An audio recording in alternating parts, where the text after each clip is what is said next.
Trinity Vineyard. I'm going to show you how to make gooey chocolate brownies. First of all, you turn the oven to 170 fan, 190 regular or gas mark 5.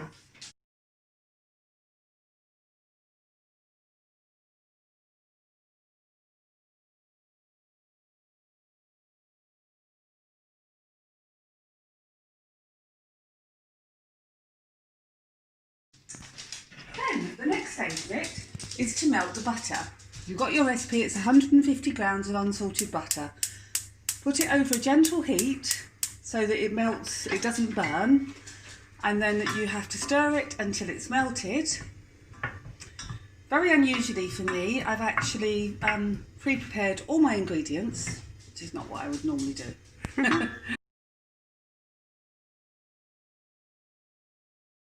Once the butter is melted, stir in the 300 grams of light brown sauce sugar, and still over the heat. Just stir it so that the sugar has time to kind of melt in with the thing, just for a few moments while it's over the heat.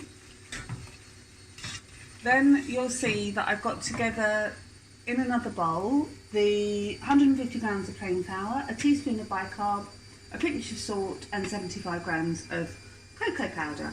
I'm going to sieve this over so it goes in well. If you don't have a sieve, then don't worry, you can just kind of make sure that you sort of smash out any lumps really with a spoon or something. But as I have one, and I quite like the effect of it going into the thing, I will sieve it in using my spoon to help it through. Once that's all in, give it a good old stir and then take it off the heat. It's going to be kind of quite a stiff mixture at this point, but the eggs will soon take care of that. So you can see I'm stirring in, it's looking very stiff and sludgy. So I'll just give it a few seconds now because I'll take it off of the heat here so that it doesn't scramble the eggs.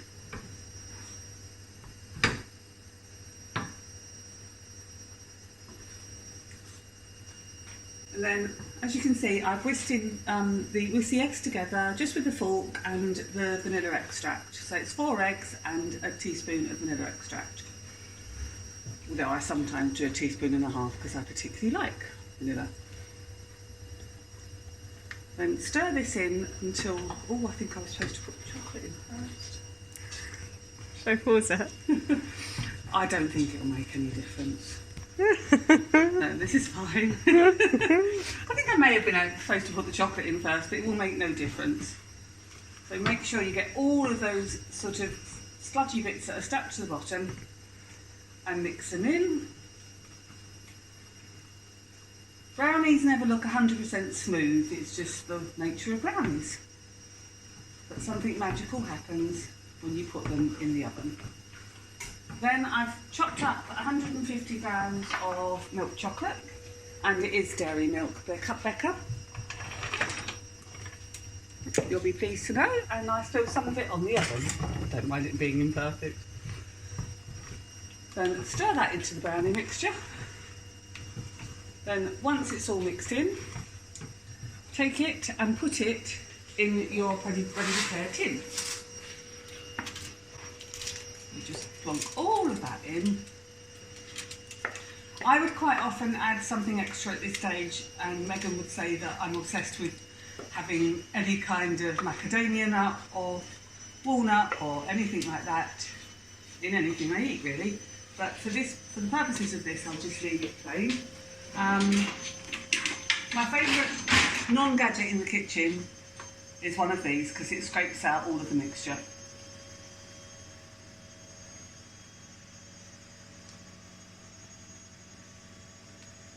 So, just spread that out so that it's evenly spread out in the tin and put it into your oven.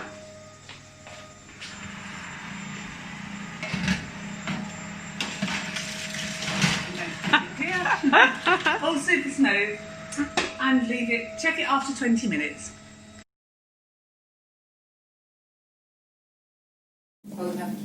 Got the brandy, yeah. Hello everyone. So I'm going to talk you through making what on this piece of paper is called walnut pâté en croûte, but is known in our family as a nut roast. And it's so tasty that even my dad, who's a full-on carnivore,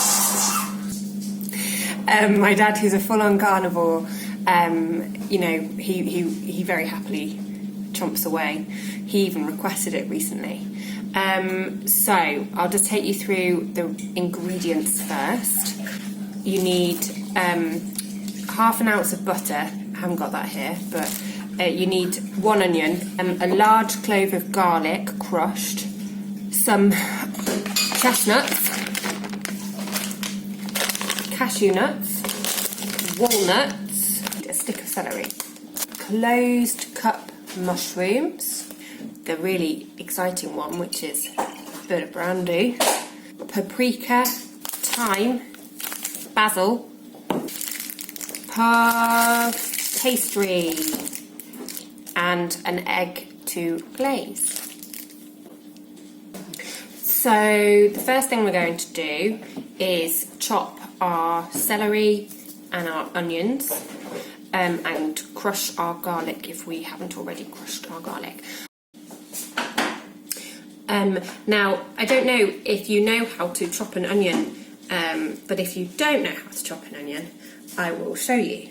I'm not a trained cordon bleu chef, but I have got the tips. So, first of all, you're going to leave that bit on. You're not going to get rid of that bit. Instead, chop this bit and then chop it in half, like so. First of all, it's good because it helps you to take the skin off. Ta-da! And secondly, it stops you getting too teary-eyed. And then what you're going to do with this half is I'm going to chop lengthways, but I'm not going to chop right to the end. I'm going to leave a little bit so that it stays all together. So I've got this nicely chopped lengthways, but it's all still together. Now I'm going to chop that way. And voila! Nice tiny little bits of onion. So here we are. I'm going to whack in a bit of oil into the frying pan. Going to get the heat going, if I can remember how. There we go. And then it's just a case of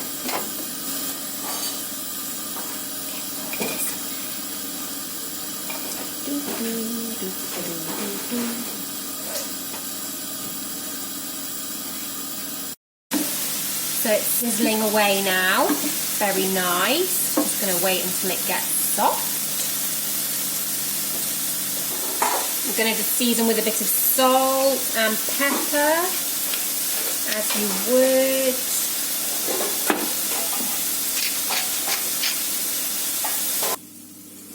So whilst that's still simmering, frying, or sauteing, I don't know, whatever the word is, I've just been chopping up my mushrooms. So I am kind of doing them into smallish chunks. I'm going to measure out a tablespoon of brandy, or more, if that takes your fancy, and also a teaspoon of a half teaspoon of thyme, paprika, basil.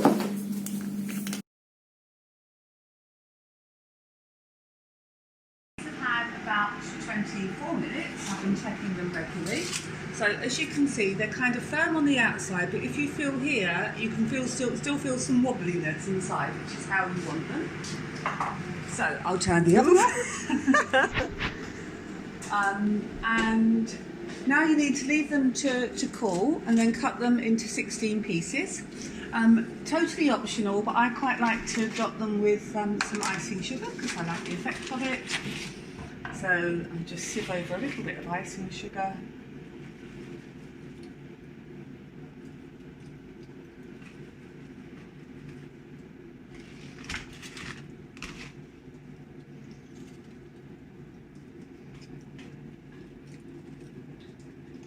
There you go. There are your chocolate brownies once they're cut into pieces. They're delicious served either warm with cream, ice cream, or your choice, and also delicious cold with a cup of tea. Enjoy.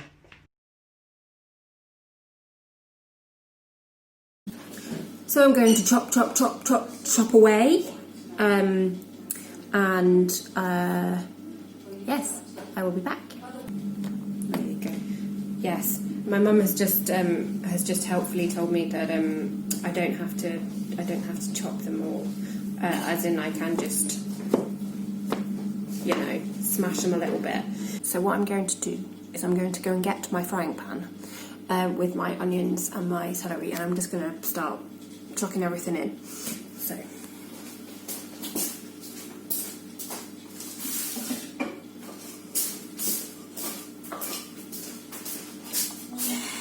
Yummy, yummy, garlicky, oniony goodness.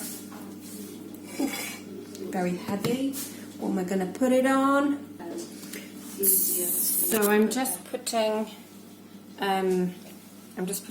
the brandy and the spices in, and now I'm going to chop my other nuts and put those in too.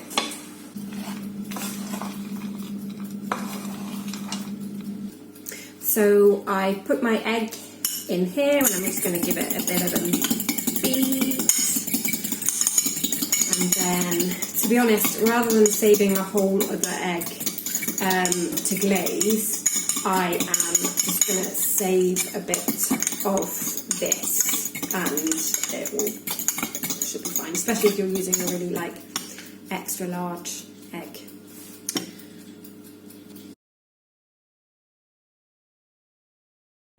So I, saved myself, I guess, maybe 2 teaspoons of egg. And now I'm going to give this a good mix. And it needs to cool before we do the pastry.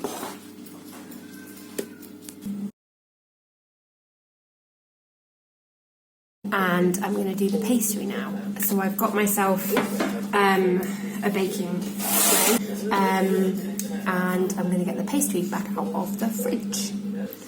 A bit like I don't know who would grate their cashews, I don't really know who would make their own puff pastry. So this is just,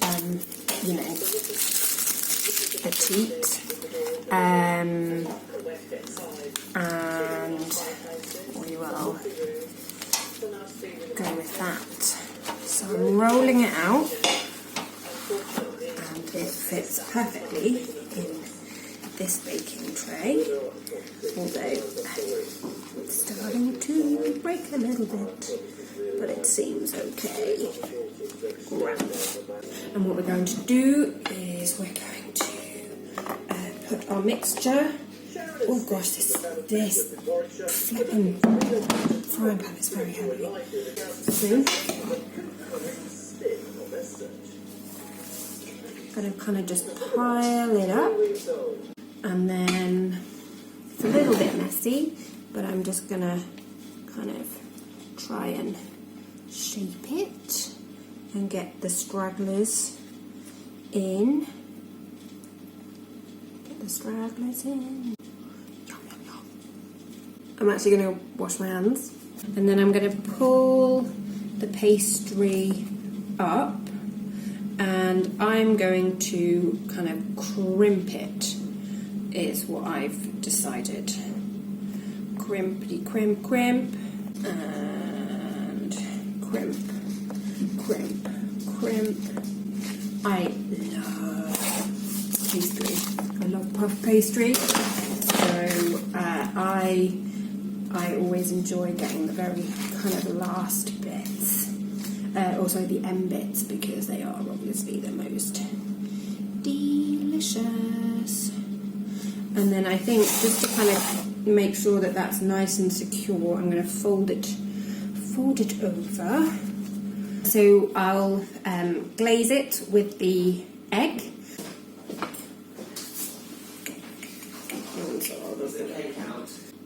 Good to go. So then we're going to put it in the oven for around 30 minutes at gas mark 7 or 220 degrees. Before the egg wash, you could have frozen this ready for another time. Isn't that amazing? So this is now going in the oven. I will set a timer for about 30 minutes.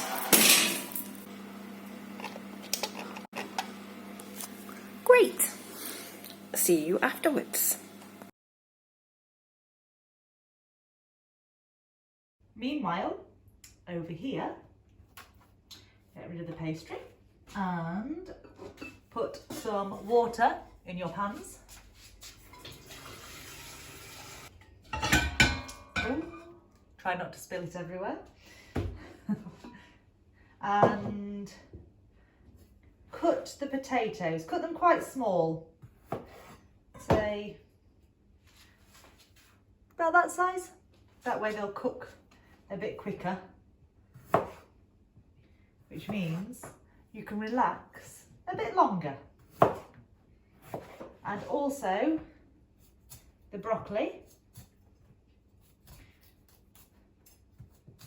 and put these in the pans in half an hour, 35 minutes. When you've checked your Wellington, put the heat on the potatoes. Once the water is boiling, turn the heat down. So that will be at 5:05. And then at 5:15, do the same with the broccoli. And then at 5:20, unpause the video and we'll finish the meal together.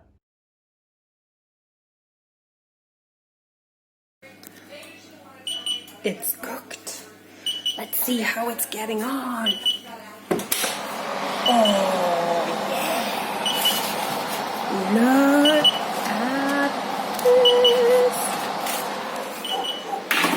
Wow.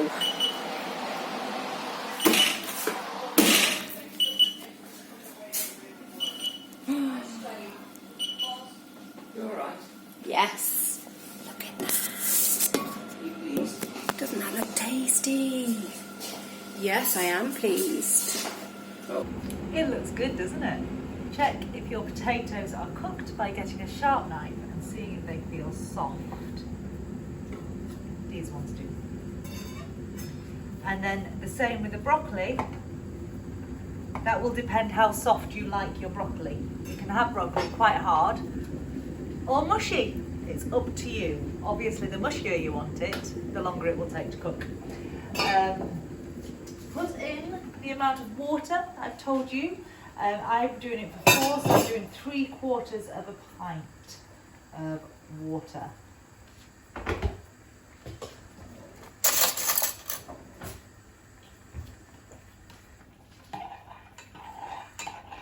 Stir that. Rather than using water from the kettle, you could use the water from your vegetables. Makes it tasty. Drain your potatoes and vegetables.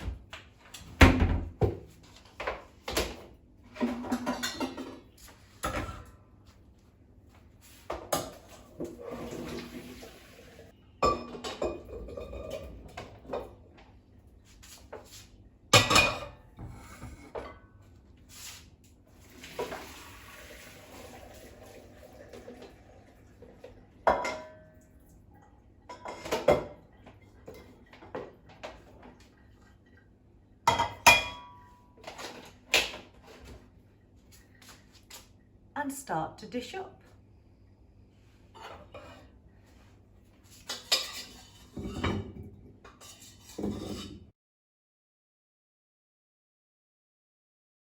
If you'd like to join us on Zoom to eat it, it should be 5:30 now.